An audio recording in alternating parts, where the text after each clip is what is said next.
Uy, ginagawa mo. Binanatan mo na naman yung taho ah. Hmm. Hindi ka nakakain yan. Maniwala ako sa'yo. Mamaya, taob na naman sa'yo pagkain doon. Yung ulam mo pa naman doon ginataan, eh favorite mo pa naman yun. Tapos hindi mo wala akong pinilhan ng taho.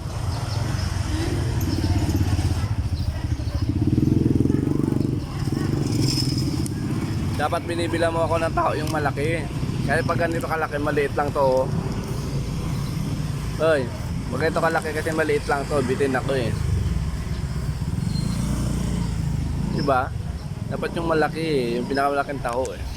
Wala nang yan. Yan. Ano, hanggang dito lang to oh. Ito na lang muna. Tubo pa lang ano. Hindi pa nakontento sa taho yan, may ano pa. Hindi pa nakontento sa taho yan. May ano pa yan oh, may kakanin pa yan. Yan ata yung kinamay eh.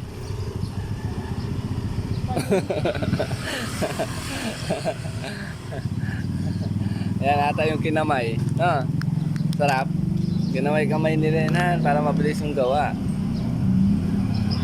Buti pa yung taho, pinutsara.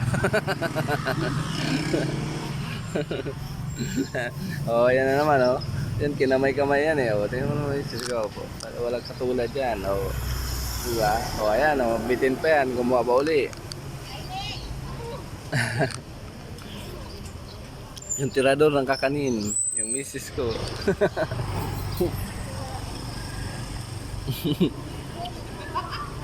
Tirador ng kakanin, walang katulad pati na subo. Wala ka talagang katulad ha. Tirador ka talaga ng kakanin sa taho ha. Wala talaga sa yung ligtas yung mga kakanin tsaka kahit anong pagkain ha. Ibang-iba talaga yung mga ano ha. Ibang-iba ka talaga. Oh, kukuha pa no? Tignan mo, dami niya binili oh. Umaya, taob din sa bahay. No? Wala kang katao. Sige na, bilisan mo na. Kumain kasi, uwi na ako. May pasok pa ako eh. Ang tagal-tagal mo. Ha? May pasok pa ako eh. Nagpahatid ka pa sa akin. O, bisa mo na. Babay ka na dito. Uy, babay ka na muna kasi alis na. Yan. Babay po. Babay daw sabi ng misis ko. Ayan o. Makindot-kindot pa yan. Babay daw. Babay ulit daw. Bye.